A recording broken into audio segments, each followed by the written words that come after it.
वक्रतुंड महाकाय कोटिसूर्य समप्रभ निर्विघ्नं कुरु मे देव सर्वकार्येषु सर्वदा। यं ब्रह्मा वरुणेन्द्र रुद्रमरुतः स्तुन्वन्ति दिव्यैस्तवै वेदैः साङ्गपदक्रमोपनिषदैर्गायन्ति यं सामगाः। ध्यानावस्थिततद्गतेन मनसा पश्यन्ति यं योगिनो यस्यान्तं न विदुः सुरासुरगणा।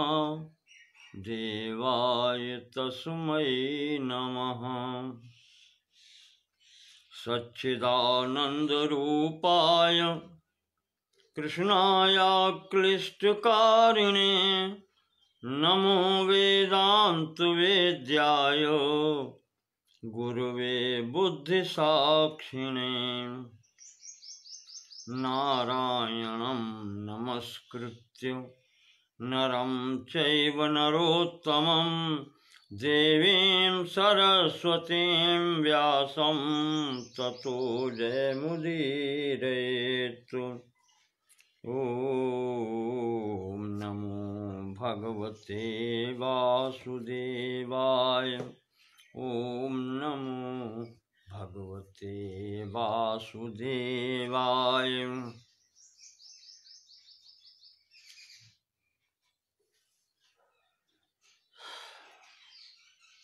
महाभारत के शांति पर्व में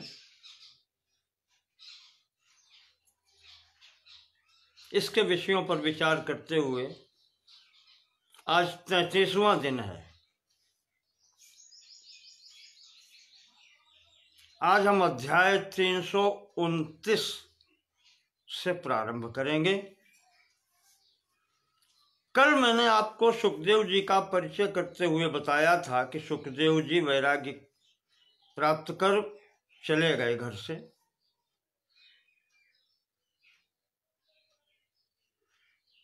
युधिष्ठिर ने कहा कि पितामह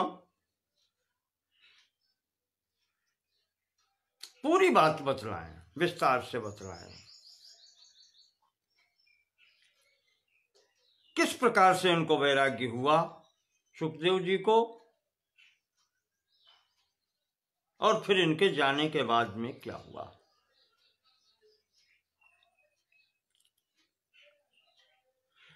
तो पितामह भीष्म जी कहते हैं,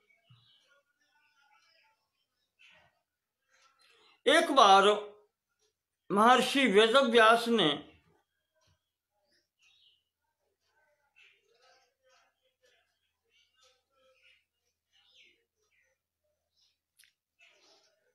सुखदेव जी से वेद पाठ करने के लिए कहा और कहकर के अपने अन्य आवश्यक कार्य से चले गए।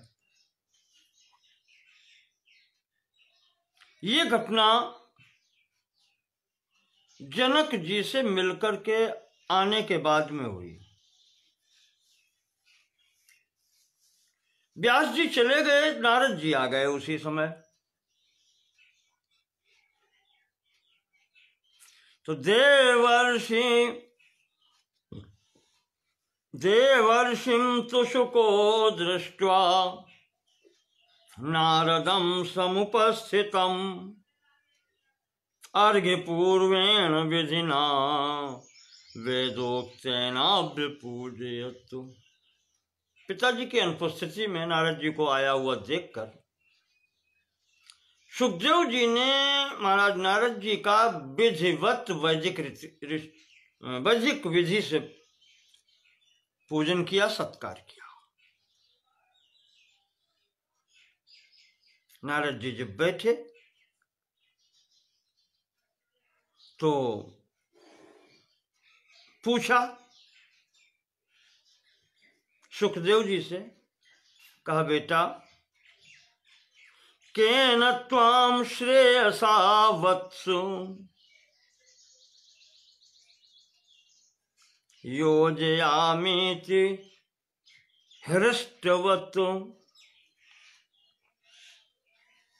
तुम तो स्वाभाविक रूप से प्रसन्न हो वत्स सुखदेव, अब तुम क्या चाहते हो? कौन सी वस्तु चाहते हो जिससे मैं तुम्हारा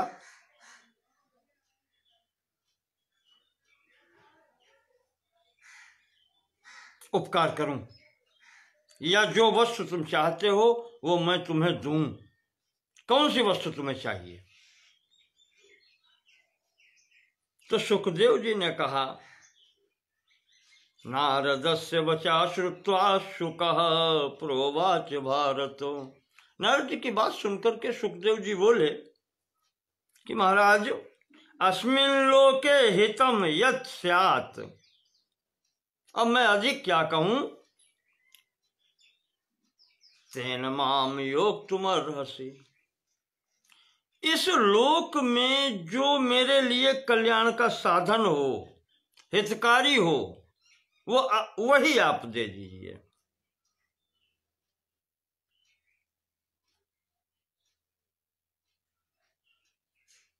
ज्ञान,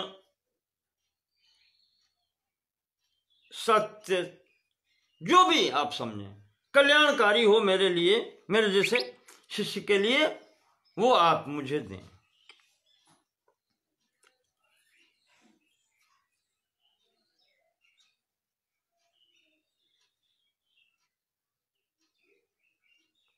तो नारद जी कहते हैं,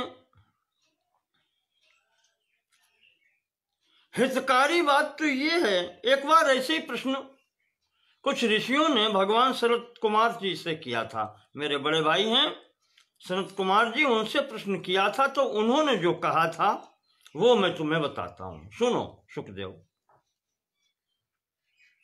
उन्होंने कहा था कि नास्ति विद्या समम चक्षु। संसार में विद्या के समान या ज्ञान के समान कोई नेत्र नहीं है। नास्ति सत्य समम तपः, और सत्य के समान कोई तपस्या नहीं है। नास्ति राग समम दुखम, राग के समान, आसक्ति के समान कोई दुख नहीं है।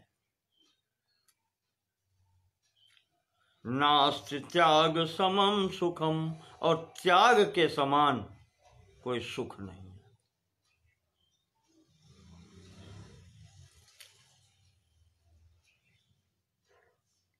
इस कारण से सुखदेव, पाप कर्मों से आदमी, मनुष्य को दूर रहना चाहिए और पुण्य कर्मों का अनुष्ठान करना चाहिए। सदाचार का पालन करना चाहिए। यही इस संसार में कल्याण का साधन है।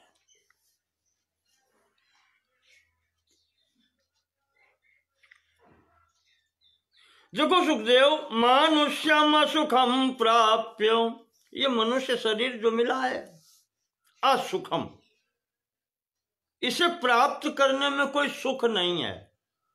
इसमें सदैव दुख ही प्राप्त होता है।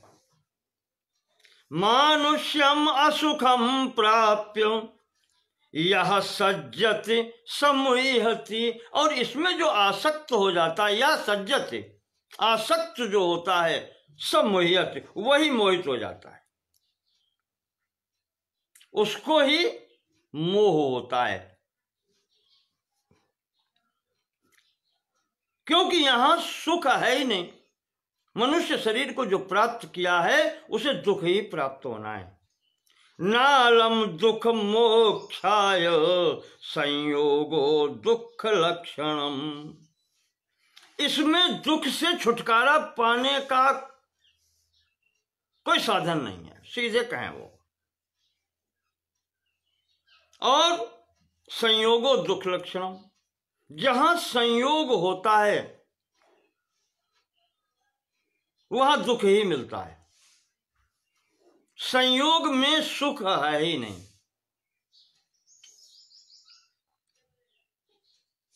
त्रिपाठी जी का अभिनंदन है।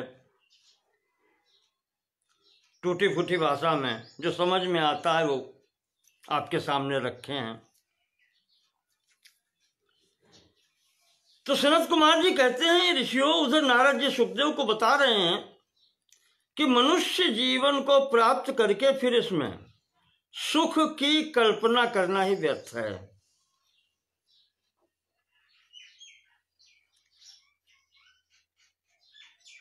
जो संयोग है विषयों के साथ में भी या सांसारिक व्यक्तियों के साथ में भी, इसमें भी सुख नहीं है, सब दुख ही है। सक्तस्य बुद्धिश्चलति मोह जाल विवर्धनी। जो आसक्त व्यक्ति है उसकी बुद्धि चंचल होती है, बुद्धि चलती, स्थिर नहीं होती।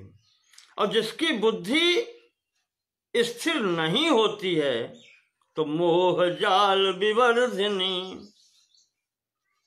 मोह के जाल को बढ़ाती है। मोह जालावृतो दुखम यह चामुत्र शोषनुते। और जो मोह में पड़ गया, उस जाल में फंस गया, तो चाहे वो व्यक्ति इस लोक में रहे या परलोक में रहे, उसको सर्वत्र दुख ही मिलना है। इसलिए मनुष्य को चाहिए, जैसे गीता में कहा गया है कि काम एष क्रोध इस रजोगुण समुद्भवा। काम और क्रोध ये सब बताए गए हैं, ये सब मोह से ही उत्पन्न होते हैं। तो यहां पर नारद जी बता रहे हैं सुखदेव को कि जो व्यक्ति अपना कल्याण चाहता हो वो काम और क्रोध इनसे बच के रहे।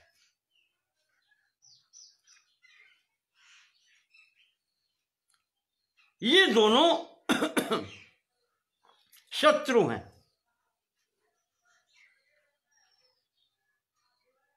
इसलिए उपाय ये है कि तपस्या से क्रोध की शांति करें।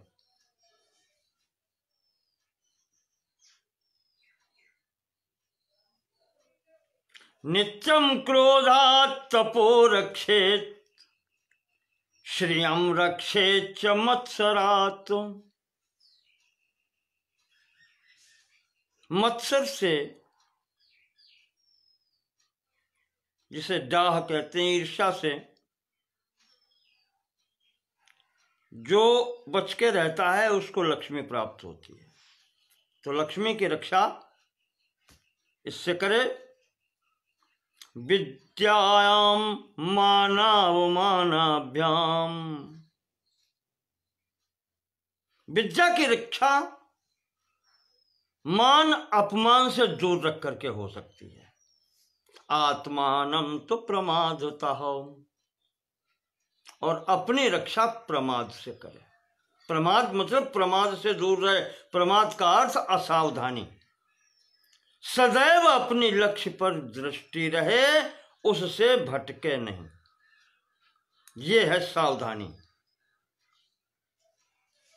इस मार्ग पर जब रहेंगे तो आत्मरक्षा होगी, आत्म कल्याण होगा। किसी के साथ में क्रूर व्यवहार न करें। सदैव आत्मज्ञान के लिए कोशिश करें, यही सबसे बढ़कर है। और इस रास्ते में सत्य का पालन करना चाहिए। सत्य क्या है ये भी बता रहे हैं कि सत्यस्य वचनम श्रेयः, सत्य बोलना अच्छा है। सत्यादपि हितम वदेत, और सत्य से भी अधिक आवश्यक है कि हितकर उपदेश दिया जाए, हितकर बात कही जाए। तो यद भूत हितम अत्यंतम एतद सत्यम मतम मम। जिस बात से, जिस उपदेश से प्राणी का अत्यंत हित हो, जहि विधि होई परम हित, नारद सुनहु तुम्हार, सोई हम करब न आन कछु, बचन नम्रसा हमार। भगवान ने नारद से कहा है परम हित वही, यहाँ कह रहे हैं कि अद्भुत हितम अत्यंतम, जिससे अत्यंत हित हो प्राणी का, ऐसी वाणी बोलनी चाहिए। एतत् सत्यम वचम मतम मम, यह मेरे विचार से यही सत्य है।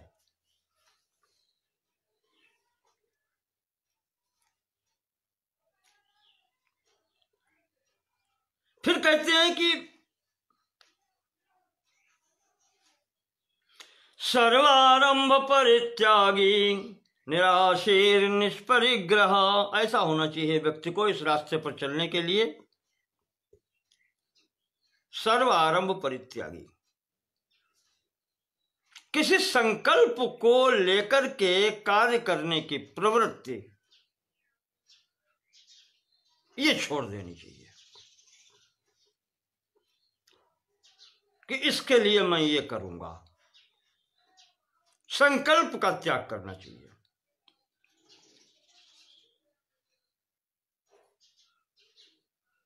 एतदर्थम अहम एतत् कार्यम करिष्यामि, प्रयोजन लेकर के कार्य नहीं, सकाम कर्म नहीं होना चाहिए। निराशीर, कोई कामना न रखे। निष्परिग्रह, कोई परिग्रह संग्रह न करे। ये सब बातें जो हैं ये आसक्ति बढ़ाती हैं। और अंत में ये कह देते हैं कि जो सब कुछ त्याग देता है वही विद्वान है, वही योग्य है इस मार्ग पर चलने का।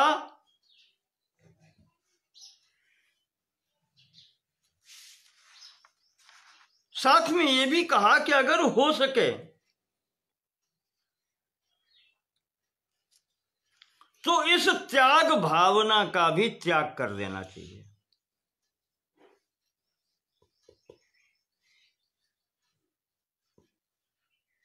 विद्धि प्रज्ञान तृप्तम तम, ज्ञान तृप्तो न शोचति। और सुखदेव विश्वास रखो, जिसको ज्ञान मिल जाता है, जो ज्ञान से तृप्त होता है, उसे कभी शोक नहीं होता, उसे कभी दुख नहीं होता। जो मैंने कहा कि यहां पर जीवन धारण करके व्यक्ति, जो मनुष्य शरीर धारण करता है, उसे कभी दुख नहीं मिलता। वो इसीलिए नहीं मिलता कि वो हर जगह यहां पर आसक्त हो जाता है। कभी विचार किया है, जैसे रेशम का कीड़ा अपने चारों तरफ जाल बनाता है, धागा बनाता है, और फिर उसी में स्वयं फंस जाता है, निकल नहीं पाता और उसी में मरता है। इसी तरीके से व्यक्ति संसार में आकर के स्वयं सृष्टि करता है।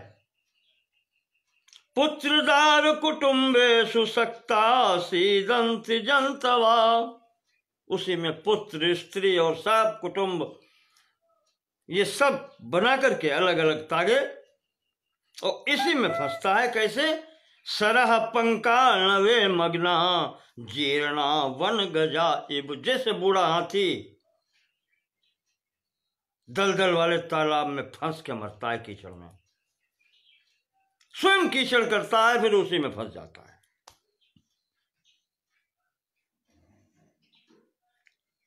नारद जी कहते हैं कि सुखदेव उधर शरद कुमार जी ऋषियों को समझा रहे हैं कि जब अंत में मृत्यु आनी ही है, जन्म जिसने लिया है, शरीर धारण किया है, तो शरीर छूटना है।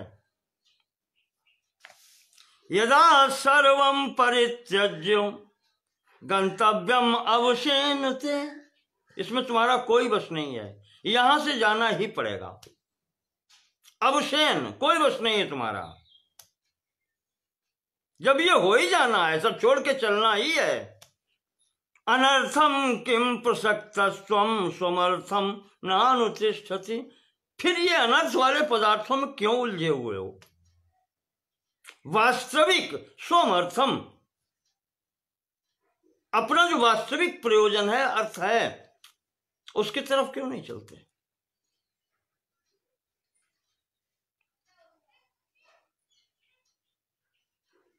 यहां कोई अपना नहीं, कुछ भी अपना नहीं। और जहां कुछ भी अपना नहीं, कोई अपना नहीं, इस तो इसमें क्या है? फिर अंधकार ही है। ऐसे अंधकार में भटकना कहां तक उचित है? और यहां से जाना ही पड़ेगा। नहीं त्वाम प्रस्थितम कश्चित, जब तुम यहां से चलोगे, पृष्ठतो अनुगमिष्यति, नहीं पृष्ठतः अनुगमिष्यति, तुम्हारे पीछे कुछ नहीं चलेगा यहां से। जब तुम यहां से जाओगे, चलोगे, तो तुम्हारे पीछे कुछ नहीं यहां से चलेगा। सुकृतम दुष्कृतम च त्वाम यास्यन्तम अनुयास्यति। उस समय तुम्हारे द्वारा किए हुए सुकृत और दुष्कृत ही तुम्हारे पीछे जाएंगे। जो आप कर्म करेंगे शुभाशुभ, उनका फल ही तुम्हारे पीछे जाएगा, वही पीछे जाएंगे। जिसका बता चुके हैं, पहले कहा गया है कि धर्मानुगो गच्छति जीव एका। वो एक तरफा बात थी, जो आपने धर्म किया है वो आपके पीछे जाएगा। यहां दोनों बातें हैं कि जो शुभ अशुभ कर्म आप कर चुके हैं, उनके फल सुकृत या दुष्कृत, ये आपके साथ जाएंगे।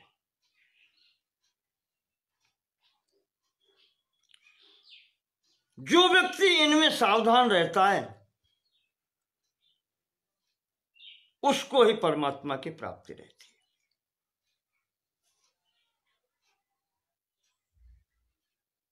त्यज धर्मम अधर्मम च, इसलिए सुखदेव धर्म और अधर्म सब छोड़ देना चाहिए।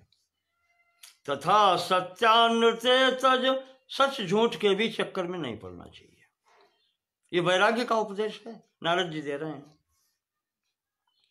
उभय सत्यानृते त्यक्त्वा येन त्यजसि तम त्यज, और कहते हैं धर्म अधर्म की बातें छोड़ो, सच झूठ की बातें छोड़ो, और जो छोड़ने का भाव है उसे भी छोड़ो।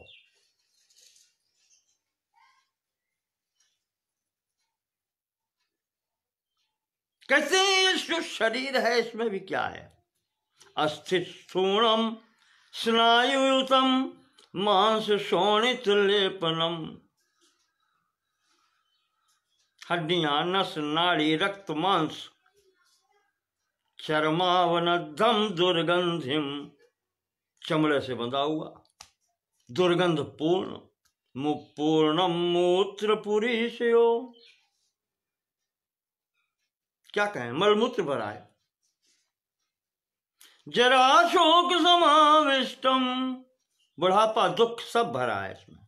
रोगायतन मातुरम, बीमारियों का घर है। रजस्वलम अनित्यम च, रजोगुण प्रधान है, धूल से ही भरा हुआ है।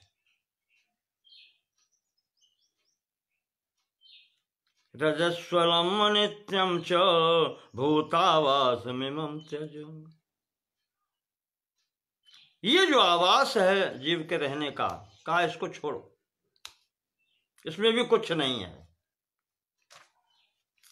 इसी प्रकार ये संसार क्या है? 24 तत्वों से बना, सभी जड़ तत्व हैं, इनमें भी कुछ नहीं है।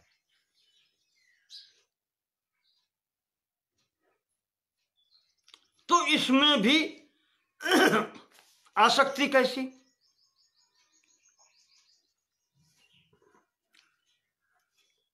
यहां रह करके यो जंतु सुख तय तय तय कर्म भी नित्य दुखिता। यहां रह करके जो विभिन्न कर्म करता है व्यक्ति, वो अपने कर्मों से ही सुखी दुखी होता रहता है, और सुख नहीं, उसे दुख ही प्राप्त होता है। कर्म भी नित्य दुखिता, अपने कर्मों से ही दुखी होता है। स दुख प्रतिघातार्थम, वो दुख दूर करना चाहता है और फिर कर्म करता है। हंति जंतु अनेकधा, और उस दुख निवारण के लिए जाने कितनों हिंसा कर डालता है, प्राणियों की हिंसा कर देता है। और इस प्रकार जब वो हिंसा करता है, दूसरे को दुख देता है, तो बताओ दुख कैसे दूर होगा? जैसे अपक्ष खाकर के रोगी रोग दूर करना चाहे, कैसे हो सकता है?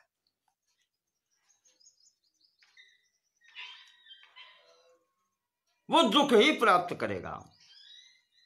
ऐसे ही वो व्यक्ति जब मोह से अंधा हो जाता है, ज्ञान शून्य हो जाता है, दुखेषु सुख संगिता, दुख में ही सुख की कल्पना करता है,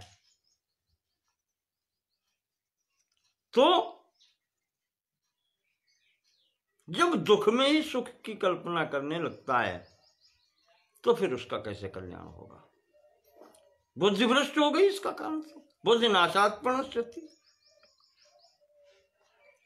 इसलिए सुखदेव व्यक्ति को चाहिए कि इन सांसारिक कर्मों से निवृत्त हो और अपना आत्मचिंतन करें। यही कल्याणकारी साधन है। सुखदेव शास्त्र का अध्ययन इसीलिए आवश्यक है, क्योंकि जो शास्त्र का अध्ययन करता है, उसे ही उत्तम बुद्धि प्राप्त होती है, श्रेष्ठ बुद्धि प्राप्त होती है। अच्छी बातों का जो चिंतन करता है, सज्जनों का साथ करता है, शास्त्र का श्रवण करता है, तो उसकी बुद्धि शुद्ध होती है। देखो, संसार में चाहे जहां जाओ,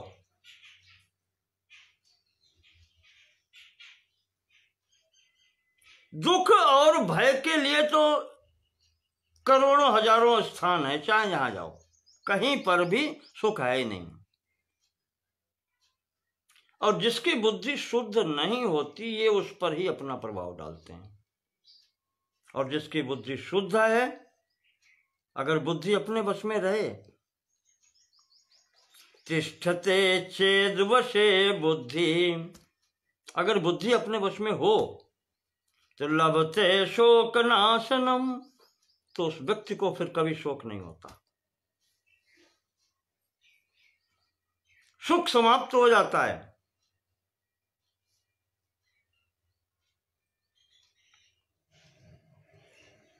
यहां पर व्यक्ति अधिकतर दुखी होता है बीती बातों को याद करके। नहीं सोचना चाहिए। जो बीती बातों को सोचता है, वो आसक्त हो जाता है, और बीती बातों पर शोक करके उसे कुछ भी प्राप्त नहीं होता, न धर्म की प्राप्ति, न अर्थ की प्राप्ति। वो अपना स्वास्थ्य भी नष्ट करता है।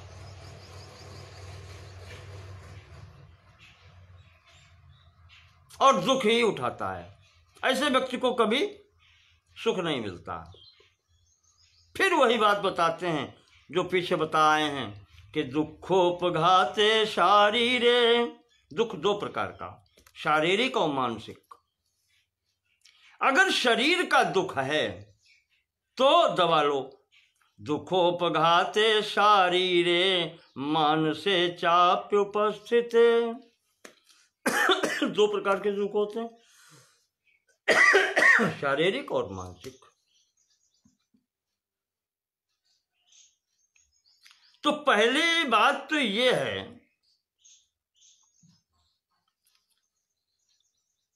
कि शारीरिक प्रज्ञा मानसम दुखम हन्यात् शारीरम औषधि।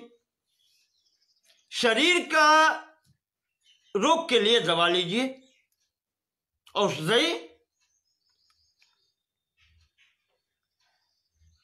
शारीरिक कष्टम निवारते, औषध से इनका निवारण करो। और मानसम दुखम प्राज्ञया, बुद्धि से निवारण होता है, ज्ञान से निवारण होता है मानसिक दुख का। यहां पर एक बात और अच्छी कह दी कि दुखोपघाते शारीरे मानसे चाप्युपस्थित, शारीरिक हो या मानसिक हो, जब दुख उपस्थित हो जाए, यस्मिन कर शक्यते कर तुम, और जिसका फिर कोई इलाज न हो, जिसे आप किसी भी प्रकार से दूर न कर सकते हो, तो तन्नानुचिंतयेतु, जिसके लिए फिर कोई यत्न शेष न रह जाए, तो उसका चिंतन समाप्त कर देना चाहिए।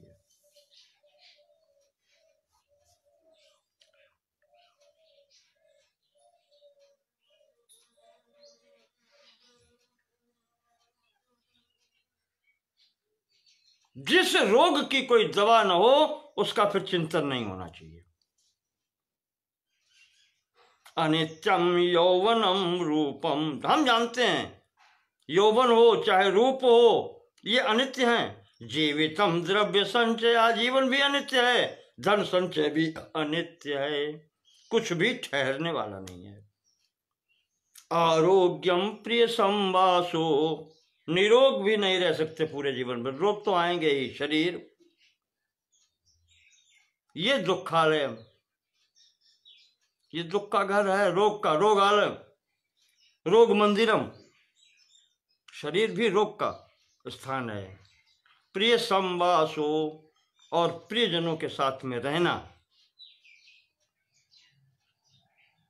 इनमें जो आसक्त होता है वही रोता है। ग्रजे तत्र न पंडिता, जो विद्वान है, जो जानकार है, वो इसमें लालच नहीं करता है, आसक्त नहीं होता है।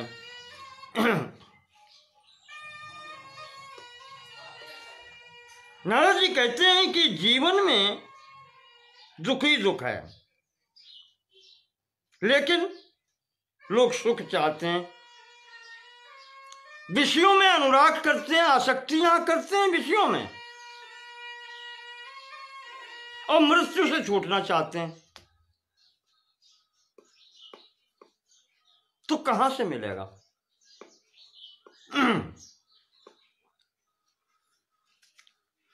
मरना किसी को अच्छा नहीं लगता, दुख किसी को अच्छा नहीं लगता, पर कार्य वही करते हैं, कार्य वही करते हैं। धन कैसे मिलता है? धन अर्जन करने में भी दुख है, कष्ट से प्राप्त होता है। रक्षा में भी सुख नहीं मिलता, और जब वो छोड़ के जाता है, व्यय करते हैं, तब भी कष्ट होता है। तो कहा फिर ऐसी वस्तु की चिंता क्या करना? ये सब बातें जो बताई हैं, जो अनित्य हैं, जिनका छूटना ही है, तो इनकी चिंता क्या करना?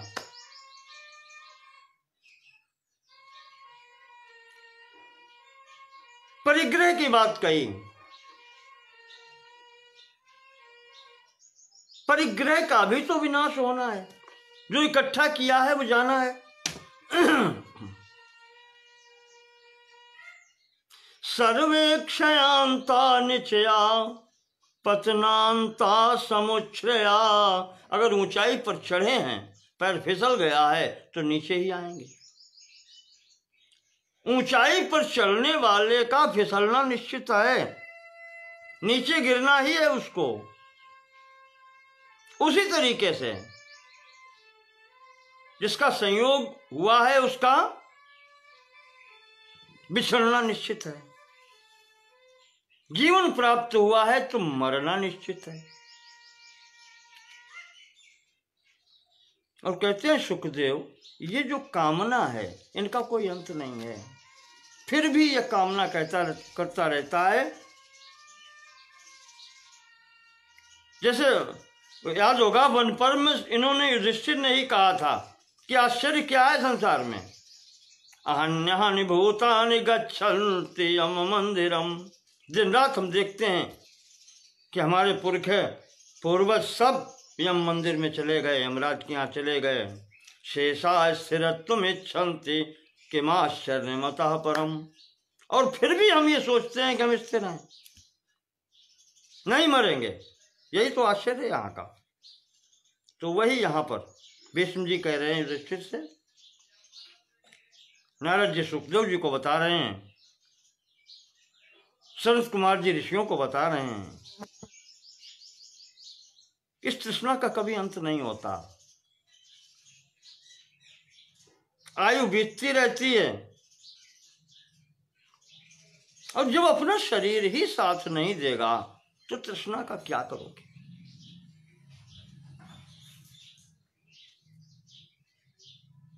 तो व्यक्ति को चाहिए ये जो आपको पहले बताए थे 4 स्थानों की रक्षा करे। यहां वही कह रहे हैं कि धृत्या शिष्णोदरम रक्षेत, धैर्य से शिष्ण और उदर की रक्षा करे, पेट की और उपस्थ की, जननेंद्रियों की रक्षा करे धैर्य के द्वारा। पाणिपादम चक्षुषा, नेत्रों से हाथ पैर की रक्षा करे, सुरक्षित रहें। चक्षुषोत्रे च मनसा, आंखों और कान की मन के द्वारा रक्षा करे, नियंत्रण में रखे। और मनोवाचम च विद्या, और विद्या के द्वारा, ज्ञान के द्वारा मन और वाणी की रक्षा करे। ये 4 द्वार जिसके सुरक्षित रहते हैं उनका कल्याण होता है। संपूर्ण स्थानों से आसक्ति हटा करके जो इस प्रकार से विचरण करता है, आत्मचिंतन करता है, उसका कल्याण होता है, वही सुखी होता है। नारद जी कहते हैं कि सुखदेव, यहां व्यक्ति पूर्णतः स्वतंत्र नहीं है, और विशेष करके कर्म फल में तो बिल्कुल ही स्वतंत्र नहीं है।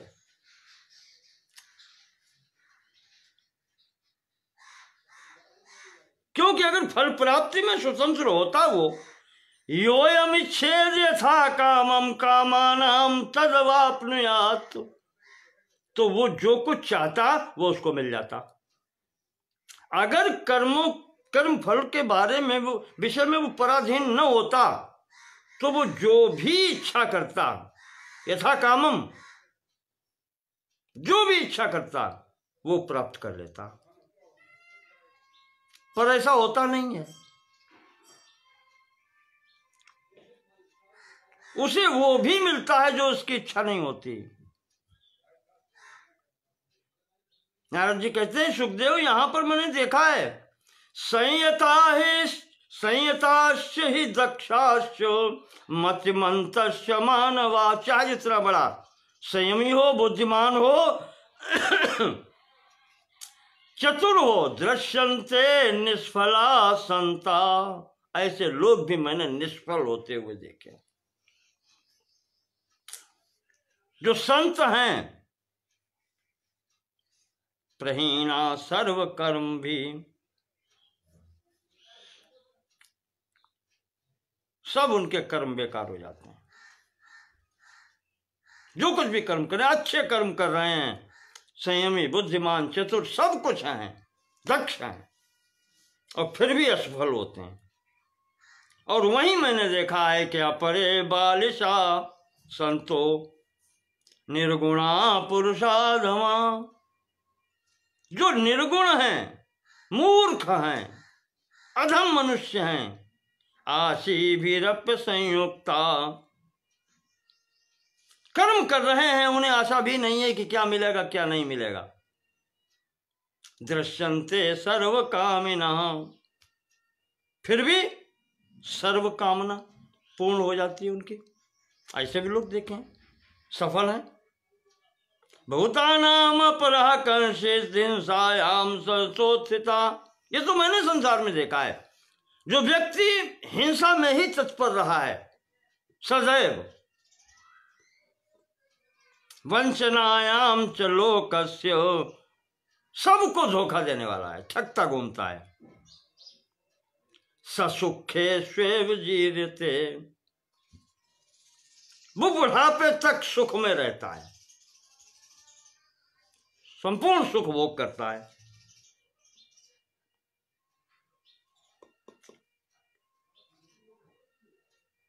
संसार में कितने ही ऐसे हैं जिन्हें बिना प्रयास करने पर भी लक्ष्मी प्राप्त होती है, और कुछ लोग ऐसे हैं जो जीवन भर कष्ट उठाते हैं और उन्हें कुछ भी प्राप्त नहीं होता।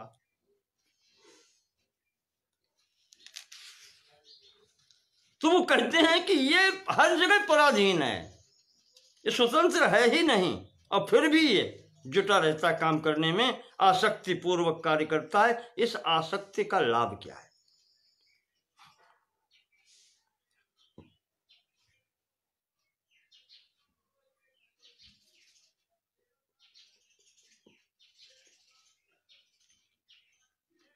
कोई चाहता है मेरा शरीर छूट जाए, लेकिन छूटता है,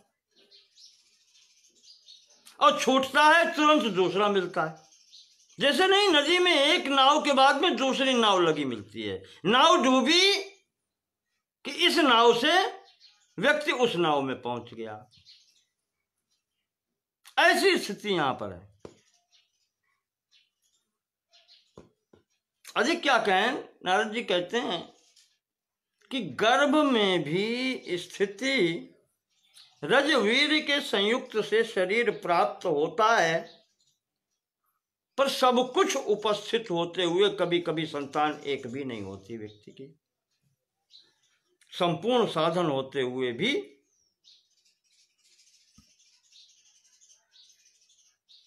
संतान ही नहीं होती। और अगर देव इच्छा से कभी संतान हो भी गई, देवानिष्ट्वा तपस्तप्त्वा कृपणये पुत्र गृद्धि भी, पुत्र गृद्धि भी, पुत्र के लालची, संतान की लालसा में देवताओं की पूजा करके, तपस्या करके 10 मासान परिधृता, माता ने 10 महीने गर्भ में भी रखा। जायन्ते कुलपांसना, और जब उत्पन्न हुआ तब दुष्ट बुद्धि का पुत्र मिला। जैसे उग्रसेन के यहां कंस आ गया। अब क्या करोगे? कुलांगार, कुल को नष्ट करने वाला, जीवन भर दुख देने वाला पुत्र मिल गया। चलो पुत्र मिल गया, तो अब ये स्थिति बन गई, तब सुख कहां है?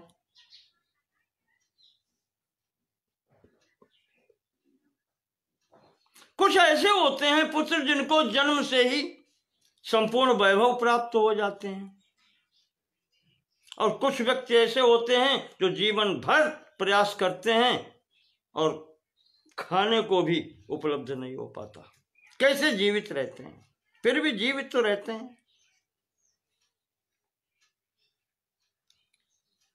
व्यक्तियों को जीवन भर रोग घेरे रहता है, दवाई करते करते मर जाते हैं, जीवन भर दवाई करते हैं, कष्ट पर कष्ट उठाते रहते हैं, उन्हें मृत्यु भी शीघ्रता से नहीं आती जो छुटकारा मिले दुख से, जीवन भर दुख उठाते हैं। और वहां सृष्टि में ऐसे प्राणी भी हैं। केवा भुवि चिकित संते रोगार्तान मृग पक्षिणा। नारद जी कहते हैं पशु पक्षियों की दवा कौन करता है?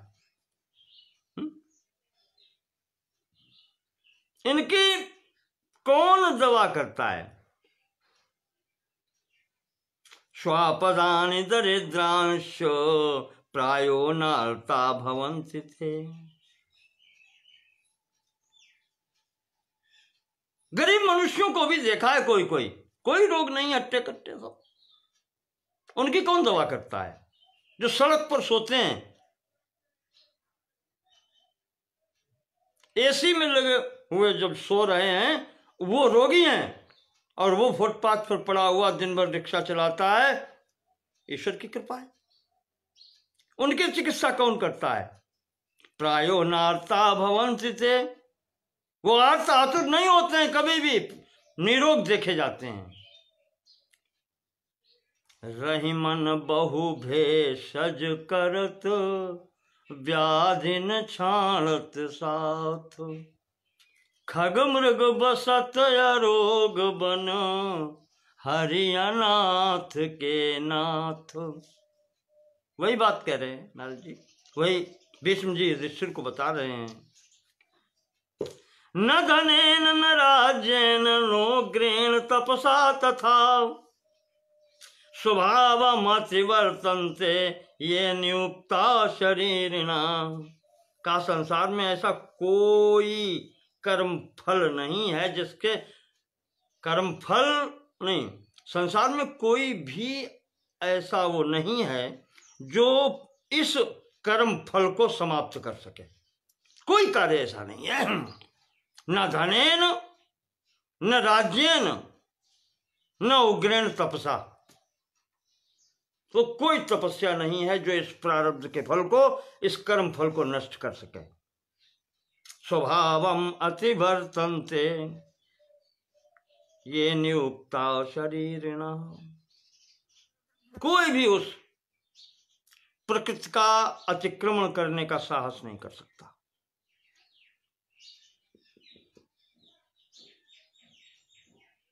अगर ऐसा हो जाता तो कौन मरना चाहता? कौन बूढ़ा होना चाहता? अगर उसके हाथ में ये सब होता, स्वतंत्र होता, तो उसकी सभी कामनाएं पूरी होनी चाहिए थी। प्रत्येक व्यक्ति सुख के लिए चेष्टा करता है, कामना करता है,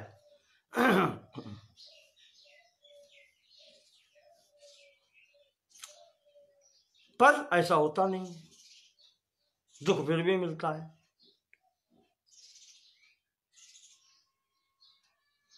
इसलिए नारद जी कह रहे हैं कि इस सब को सोच कर कहने का तात्पर्य क्या है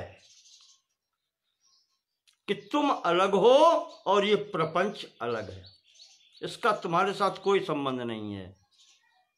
ये समस्त कार्य वो प्रकृति चला रही है और उसके हाथ की कठपुतली तुम न बनो। तुम स्वतंत्र हो, स्वतंत्र सत्ता हो, अपने को समझो।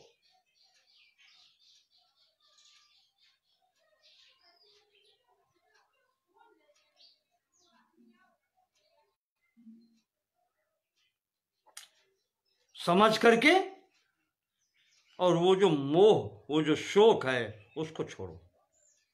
त्यज धर्मम अधर्मम चो, इसलिए तुम धर्म अधर्म की बातें छोड़ो, सत्य सत्य यानी द्वंद्व नाम का वो सब छोड़ो, और हो सके अंतिम स्थिति तक तो अहंकार छोड़ दो।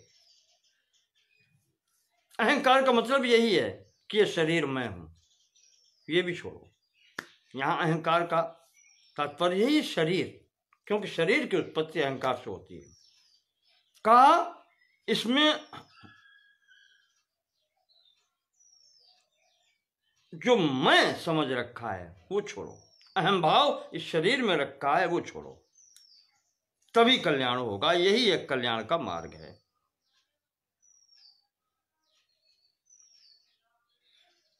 नारद जी की बात सुनकर के सुखदेव जी ने विचार किया। विचार करते हैं धीरे धीरे, और विचार करके, खूब चिंतन करके अंत में निश्चय किया कि अहम योगम समास्थाय, तो अब मैं योग का ही सहारा लूंगा। त्यक्त्वा गृह कलेवरम, घर और परिवार सब छोड़ता हूं। वायुभूतः प्रवेक्ष्यामि तेजो राशिम दिवाकरम। वायु रूप लेकर के और भगवान सूर्यमंडल का भेदन करूंगा, इधर से ही जाऊंगा। सूर्यमंडल का इसलिए कहा, इसमें विवरण आया है कि जो चंद्रयान कहा गया है, जो चंद्र लोक से निवृत्त हो जाते हैं, उनका लौटना होता है, और जो सूर्यमंडल का भेदन करके आगे चला जाता है, उसका पुनः यहाँ पर वापस आना नहीं होता। ये निश्चय करके सुखदेव जी ने नारद जी से आज्ञा मांगी कि अब मैं ऐसे ही करूँगा, आप मुझे आज्ञा दें। और फिर पिताजी के पास गए, पिताजी से भी आज्ञा मांगी कि इस मार्ग पर मैं जाऊँगा। व्यास जी कहते हैं, बेटा रुको, भो पुत्र स्थीयताम तावदद्य यावत् चक्षुः प्रीणयामि त्वदर्थे। बेटा रुक जाओ, इतनी शीघ्रता मत करो, अभी तो मेरी आंखें भी संतुष्ट नहीं हुई। तपस्या करके पुत्र पाया है ना।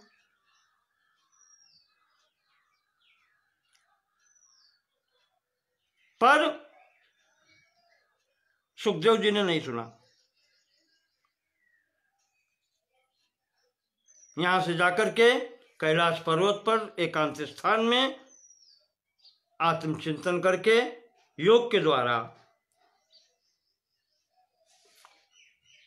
उस आत्म तत्व का साक्षात्कार किया।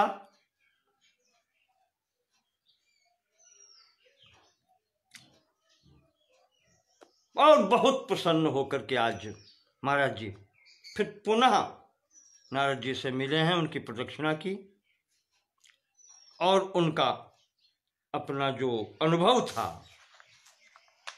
वो उनसे निवेदन किया।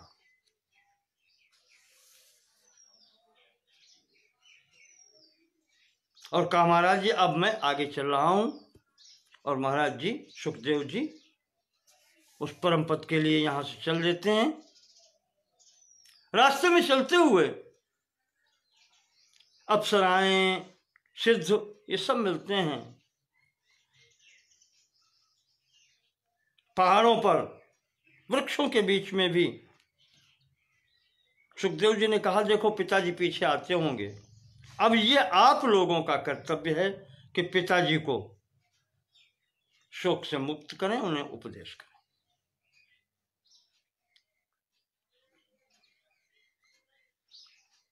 यहां से सुखदेव जी आगे परम पद को जाते हैं। हुआ वही, व्यास जी भागते हुए आते हैं पुत्र शोक में, हा पुत्र हा पुत्र। वहां पर पहुंचते हैं तो वहीं पर एक तालाब था। तस्याम क्रीडन च विरतास्ते शैवाप्सरसाम गणा। अप्सराएं जहां पर स्नान कर रही थी, स्त्रियां। अभी जब पहले सुखदेव जी निकल गए थे, शून्याकारम निराकारा सुखम दृष्ट्वा विवास सहा। जो विवासित थीं, वस्त्र से हीन थीं, सुखदेव जी की स्थिति को समझते हुए, क्योंकि वहां तो सुखदेव जी के अंदर कोई पुरुष स्त्री की परिकल्पना ही समाप्त हो गई थी, इसलिए उन्होंने वस्त्र पहनना भी उचित नहीं समझा। जैसे थी वैसे ही खड़े होकर को उन्होंने प्रणाम किया और महाराज सुखदेव जी चले गए। आज वही अप्सराएं उसी तालाब पर व्यास जी को देख करके एकदम हड़बड़ाती हैं। आसाद्य तम ऋषिम सर्वा संभ्रांता गत चेतसा। एकदम घबरा के भाग खड़ी हुई और भाग करके जा करके व्यास जी को देख करके, और उन्होंने अपने सब कपड़े पहनती हैं जल्दी से जल्दी, शीघ्र से शीघ्र कपड़े पहनती हैं। वहीं पर फिर ये वृक्ष उपदेश करते हैं कि महाराज वो तो गए, परम पद की प्राप्ति उनको हो गई है, अब आप उनके पीछे न जाए। और उसकी तो वो स्थिति है, आपने उदाहरण सामने देख लिया, इसी मार्ग से गए थे। अभी आप उस स्तर में नहीं पहुंचे हैं। आपके चित्त में पुरुष स्त्री अभी है, इस कारण से इनको वस्त्र पहनने पड़े, वो उस स्थिति में नहीं है, तो गए। ऐसे ही समय पर भगवान शंकर जी भी आते हैं और उन्होंने भी व्यास जी को समझाया। कहा, व्यास जी, तुमने जब तपस्या की थी, तुमने जब पुत्र की कामना की थी, तो जिन गुणों से युक्त तुमने पुत्र मांगा था, वो मैंने तुम्हें दिया और वैसा ही पुत्र तुम्हें प्राप्त हुआ, परम पवित्र ब्रह्म तेज से संपन्न। तो उसकी आखिरी अंतिम गति तो यही होनी थी ना। वो अपने निश्चित मार्ग से आगे चला गया, इसमें तुम्हें शोक करने की आवश्यकता नहीं है। वो पुत्र शोक करने योग्य नहीं है, उसने उत्तम गति पाई है। ऐसे पुत्र इस संसार में विरल लोगों को प्राप्त होते हैं, जो तुम्हें प्राप्त हुआ है, इसलिए तुम शोक न करो। ठीक है। छायाम स्वपुत्र सदृशीम सर्वतो न पगाम सदा द्रक्ष्यसे त्वं च लोकेस्मिन् मत प्रसादान महामुने। चाहो मेरे वरदान से तुम्हें अपने पुत्र के दर्शन छाया सुख के भांति होते रहेंगे, उसकी छाया के दर्शन सदैव होते रहेंगे।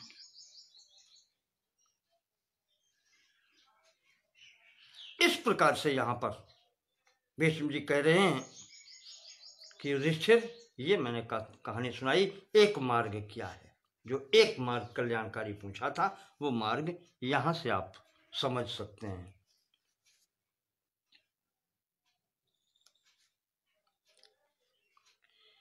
युधिष्ठिर ने पुनः प्रश्न किया कि पितामह, चारों वर्णाश्रमों में या चारों आश्रमों में, विशेषकर ब्रह्मचर्य, गृहस्थ, वानप्रस्थ, संन्यास,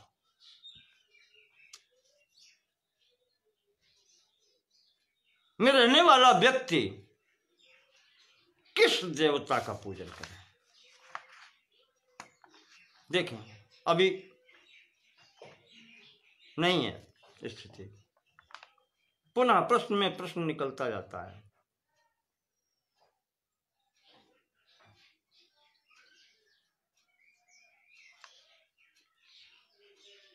ऋषि कहते हैं कि ऐसा कौन है जो देवताओं का भी देवता है, पितरों का भी पिता है, अच्छा उससे भी आगे अगर कोई है तो वो कौन है पितामह, ये बताएं मुझे।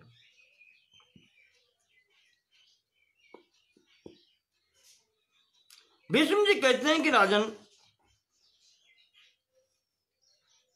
एक बार ऐसा ही प्रश्न नारद जी ने बद्री नारायण में बैठे हुए महाराज नर और नारायण से पूछा था कि संसार कहता है कि सृष्टि आपने बनाई है। नारद जी पूछ रहे हैं नारायण से,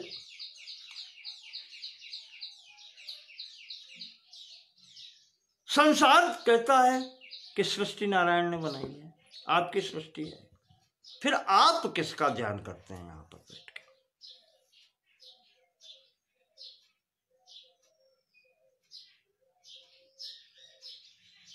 भगवान ने नारायण बता रहे हैं, नारद,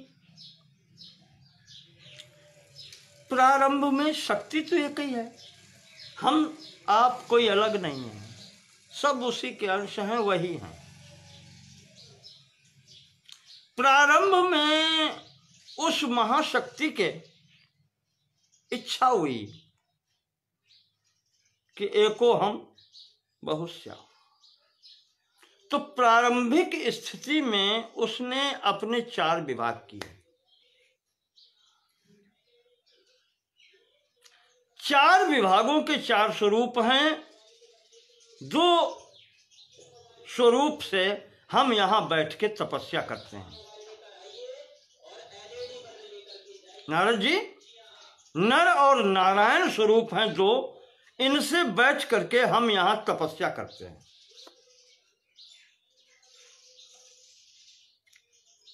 तीसरा स्वरूप है हरि। वो हरि जो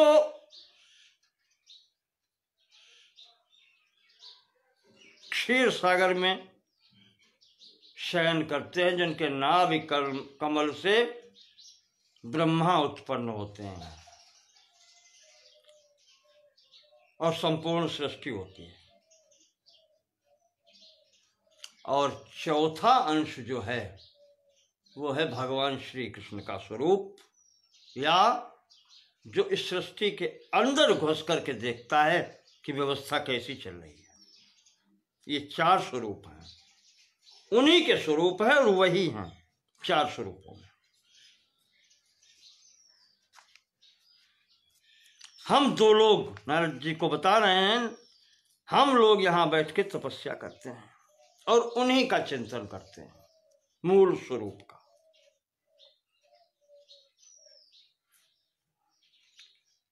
और वो जो मूल स्वरूप है, ताम योनिमावयोर विद्धि, वही हम दोनों की उत्पत्ति का भी स्थान है।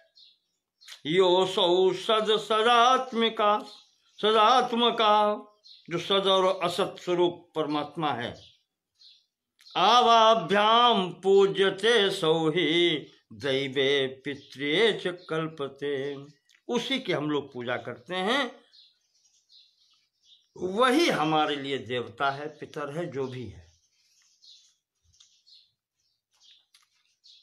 आत्मा ही न स विज्ञेय, वही हमारी आत्मा है और कुछ नहीं है। ततस्तम पूजया वही, इसलिए हम दोनों उनका चिंतन करते हैं, उनका पूजन करते हैं। वही है। तो नारद जी ने कहा कि भगवान हमको भी दर्शन कराओ उस स्वरूप के। आज विग्रह का दर्शन कराएं महाराज। और नारद जी कहते हैं कि हमने तो अपना थोड़ा बताते हैं कि क्या साधन किया है,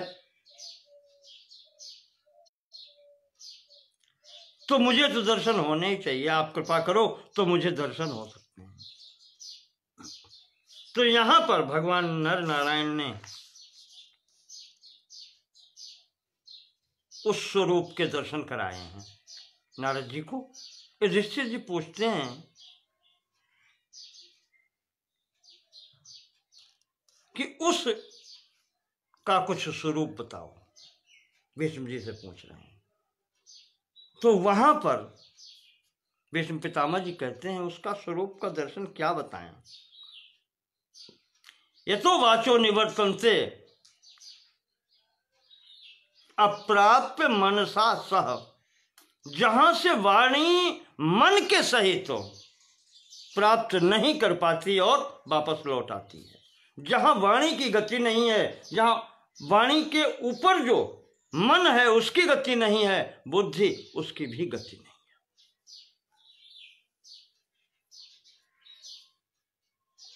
तो बताएगा कौन? कौन वर्णन करे उसका? इन नेत्रों की गति नहीं है, इनके अंदर जो देखने की जो सूक्ष्म इंद्रिय है उसकी भी गति वहां नहीं है। इन सब से परे है। इनकी जो जननी है, मूल जननी है प्रकृति, परा प्रकृति जिसको कहते हैं, उसकी भी गति उस परम तत्व में नहीं है। तो वर्णन कौन करेगा? इसी प्रसंग में उन्होंने उपरिचर वसु और ऋषियों की कथाएं सुनाई हैं। और यहां पर कहते हैं उपरिचर वसु का एक बार यज्ञ कराया बृहस्पति जी ने, तो सभी देवताओं ने मूर्तिमान होकर के वहां पर अपना अपना भाग ग्रहण किया। पर भगवान का निमित्त जो भाग था वो देखने में वैसा ही रखा रहा। भगवान ने अदृश्य रह करके ही ग्रहण किया। उपरिचर वसु को तो भगवान के उस प्रकाश पुंज के दर्शन हो गए, बृहस्पति जी को नहीं हुए। तो जब बृहस्पति जी को नहीं हुए तो बृहस्पति जी नाराज हो गए। इस शक्ति तो थी साधना की।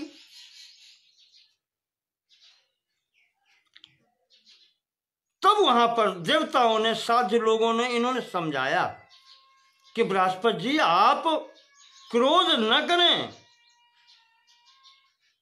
आपने जिसको ये समर्पित किया है उसके अंदर तो क्रोध है नहीं, फिर आपके अंदर क्रोध कैसे हो गया।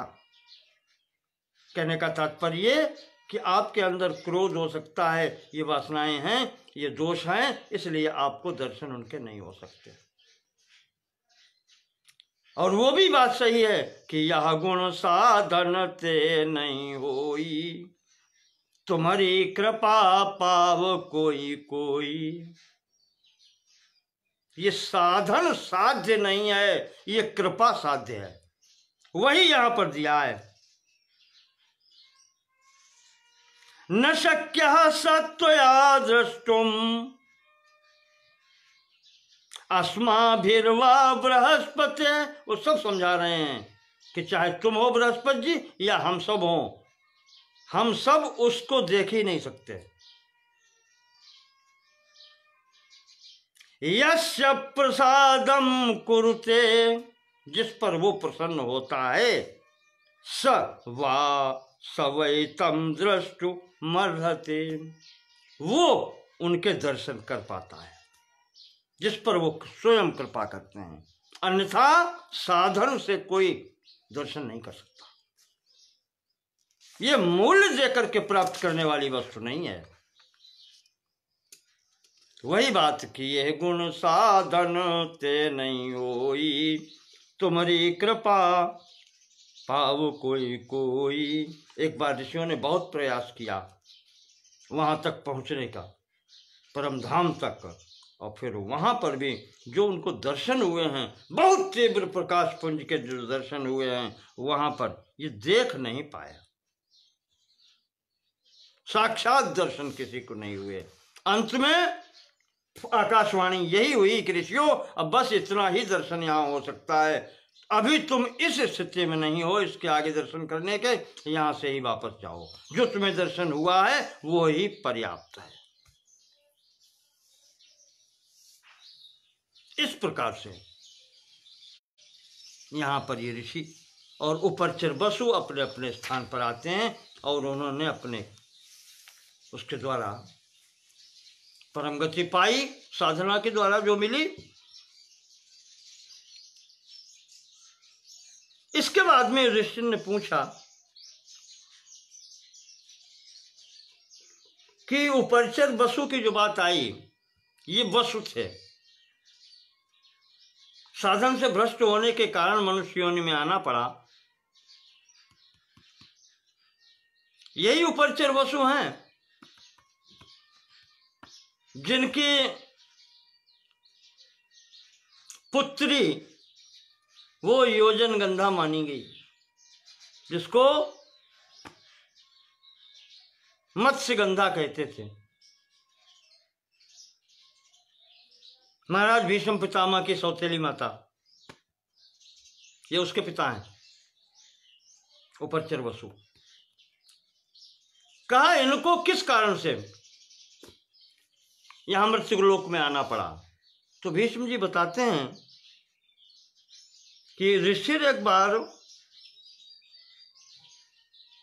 देवताओं की सभा चल रही थी, ऋषि देवता सभी बैठे थे वहां पर, विमर्श चल रहा था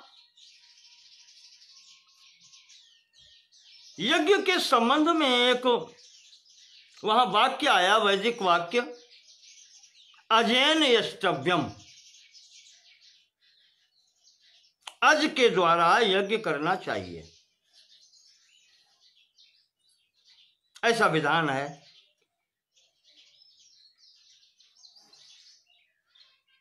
तो देवता कह रहे थे कि यहां पर अज का अर्थ जो है बकरा है। बकरा जानते हैं आप, आजकल जिसकी बलि दी जाती है, नहीं, वही बकरा, अज में बकरा।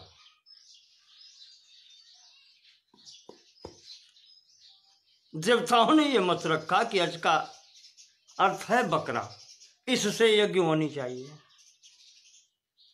तो ऋषि कहते हैं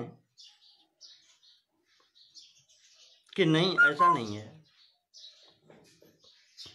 यज्ञ में हिंसा तो होनी ही नहीं चाहिए।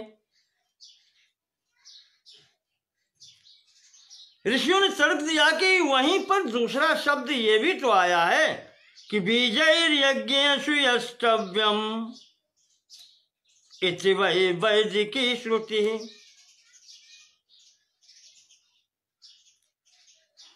ऋषि कहते हैं कि ये भी श्रुति तो है कि बीजों के द्वारा यज्ञ करना चाहिए। तो अज संज्ञानि वै बीजानि छागम नो हंतुमर्रथ। कहा वो बीज जो है वही अज है। अजन्मा जो अंकुरित अभी नहीं हुआ है वो बीज, उसको कहते हैं अज। कहा बकरे की जान न लो भाई, किसी के जंतु को मारना अच्छा नहीं है। नैष धर्मः सताम देवा यत्र बध्येत वै पशु। कहा ये जहां पर पशु की हिंसा हो वो मनुष्य का धर्म नहीं है। इदम कृतयुगम श्रेष्ठम कथम बध्येत वै पशु। और दूसरे समय भी सतयुग का है, जहां धर्म प्रधान है और वहां ये स्थिति नहीं। प्राणी हिंसा सर्वथा निंदित है।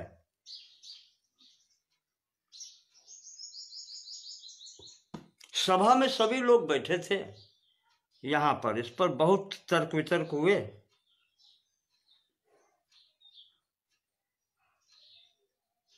उसी समय ये जो वसु थे उपरिचर, ये वहां पर आए। सभी लोगों ने इनसे प्रश्न कर दिया कि आप हमारे इस संशय को दूर करें कि अज का अर्थ क्या है, बकरे या अन्न, इन दो में से कौन सा लें हम, क्या माने, इस संदेह का निवारण करें। आप जो कहेंगे वो हम मानेंगे।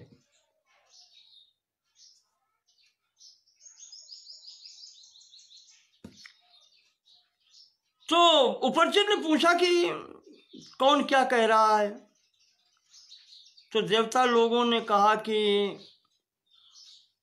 मेरे विचार से बकरा होना चाहिए।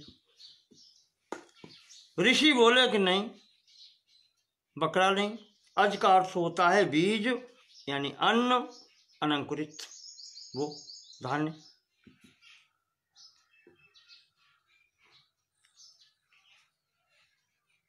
इस पर उपरचर ने पक्षपात करते हुए देवताओं का पक्ष ले लिया, देवताओं का समर्थन कर दिया।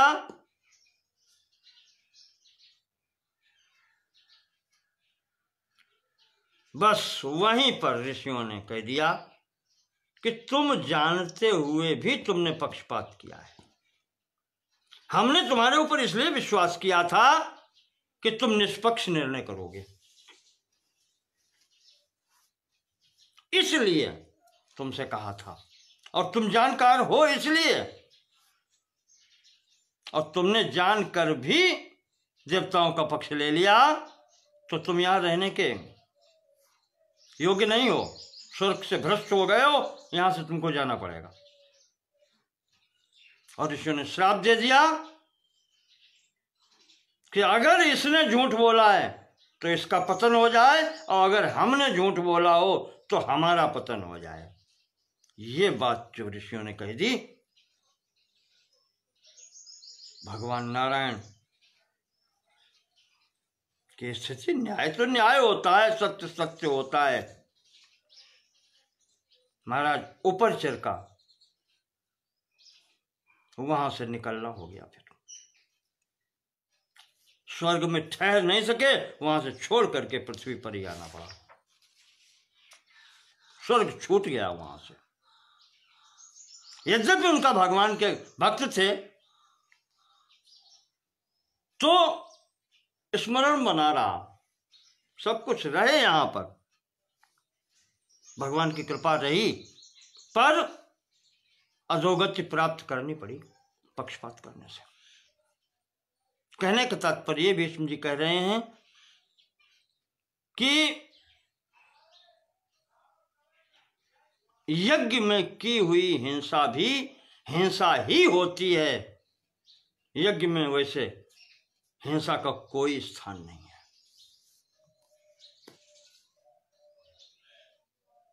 इस प्रकार से ये सुनाई। अभी उधर जो बात चल रही थी, नारद जी ने कहा था कि भगवान के दर्शन कराएं। भगवान के दर्शन किए नारद जी ने, वहां पर भगवान की स्तुति की। यहां पर आया है भगवान के 200 नामों की गिनती हुई है। नारद ने भगवान के 200 नामों से नारायण भगवान के आदि पुरुष की स्तुति की है। वहां पर भगवान के दर्शन हुए हैं, और वही चतुर्व्यूहात्मक रूप में नारायण, संकर्षण, वासुदेव आदि स्वरूपों का भगवान ने दर्शन दिया है। और वहां पर भगवान ने अपने विराट स्वरूप का दर्शन देते हुए नारद को उपदेश दिया है, और ये बताया है कि मुझे कब क्या करना है। अपने 10 अवतारों का वर्णन किया है भगवान नारद से।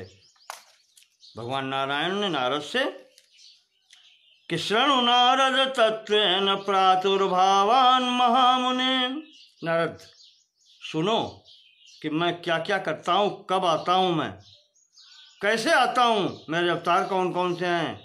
मत्स्यः कूर्मो वराहश्च नरसिंहश्च वामनः रामो रामश्च रामश्च कृष्णः कल्की च त्रयोदशो। 10 अवतार गिनाए हैं। यहाँ पर देखें, राम का रामो रामश्च रामश्च 3 बार आया है। प्रथम परशुराम जी, द्वितीय भगवान राम, और तृतीय भगवान बलराम। ये तीनों राम हैं। इनकी गणना यहाँ पर हुई है। मत्स्य कूर्म वाराह, नरसिंह रूप, वामन, परशुराम, भगवान श्री राम, भगवान बलराम, श्री कृष्ण और कल्कि। इन 10 अवतारों के स्थिति में भगवान ने अपना परिचय दिया और इनको बताया। इस प्रकार से अपना परिचय देकर के भगवान ने नारद जी को आशीर्वाद दिया कि तुम सदैव मेरा चिंतन करो, अब न तुम्हें माया नियर आई। वही बात है।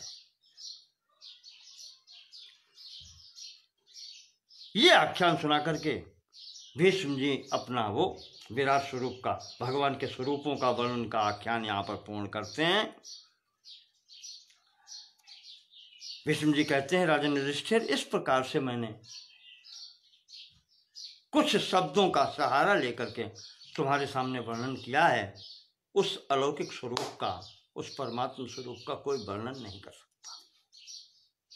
तो मेरी गति क्या है, जो वेद भी नेति नेति कह देता है।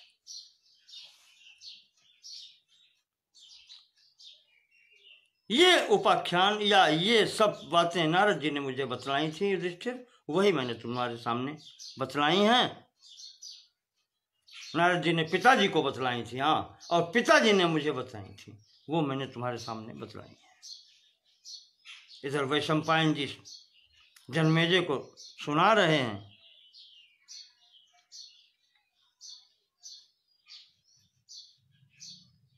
नैमिष में ऋषि मुनि भी और सुन रहे हैं।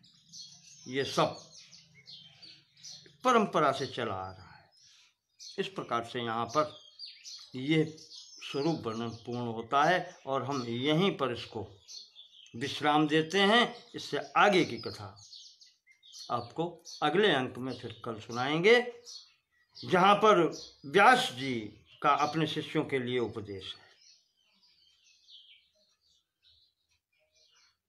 इस प्रकार से यहाँ पर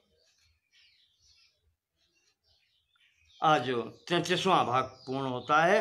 बोलिए श्री भीष्म जी महाराज की जय, व्यास जी महाराज।